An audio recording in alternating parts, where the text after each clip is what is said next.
American University here in Washington has students from around the world. It was not hard to find some with a connection to Saudi Arabia.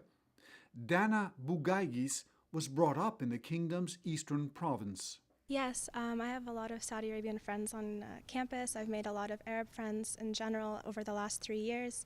I feel like I have a strong connection to the country because I'm outside of it, because I miss it so much that I try to look for ways to connect with it more outside. Vivian Zohery, an Egyptian American, studied at the Islamic Saudi Academy, a grade school here in the Washington area.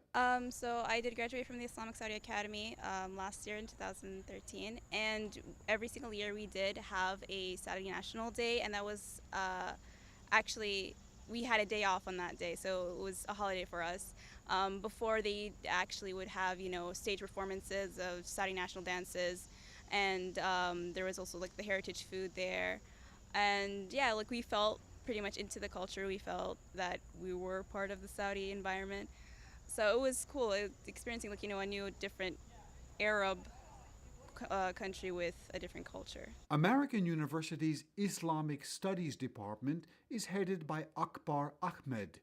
He was formerly Pakistan's ambassador to Great Britain. He says the founding of the kingdom in 1932 was a seminal event in Middle East history. The Kingdom of Saudi Arabia is one of those very important Muslim nations. Like Pakistan, these are new nations founded in the 20th century. Saudi Arabia is unique, even in the important Muslim nations, because this is the only country for Muslims which houses the holiest sites of Islam, Makkah and Medina. And we say Makkah Sharif, Medina Sharif, which means for Muslims always there will be a very special association with Saudi Arabia. And Saudi Arabia today is playing that role, the leadership role. It is emphasizing education, including education for women.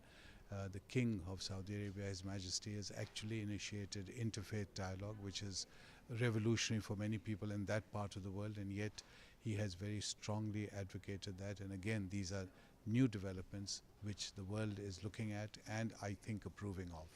Ambassador Ahmed says Saudi Arabia's leaders face the difficult challenge of rapidly modernizing a country whose population was, until recently, largely tribal. So the tensions and the conflicts between leaders who want modernity, who want to balance tradition and modernity, and those who do not want change, those tensions are very visible, and sometimes they erupt. So the Saudis, like other governments in the region, are facing very serious challenges, and those challenges are immigration, minorities, the rights of women, the rights of participation. These are issues not only common to Saudi Arabia, they are in fact common to the entire Muslim world. Ambassador Ahmed says that with its huge oil wealth and a wise leadership, Saudi Arabia is playing an increasingly important role on the world stage.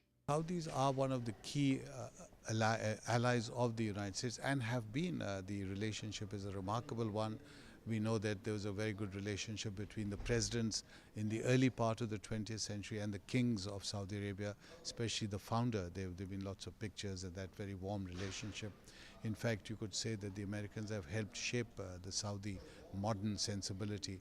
At the same time, the Saudis are now increasingly playing a role in the region. That is why the leadership of people from Saudi Arabia in moving the Muslim world towards wisdom, towards a vision that encourages prosperity and encourages stability for the region becomes crucial. There are fully 70,000 young Saudis studying at universities across America with King Abdullah scholarships.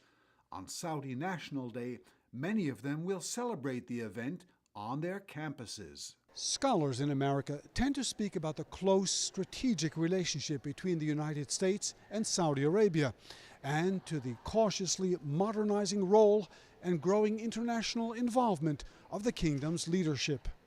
For Saudi Morning, this is Burton Bolag in Washington.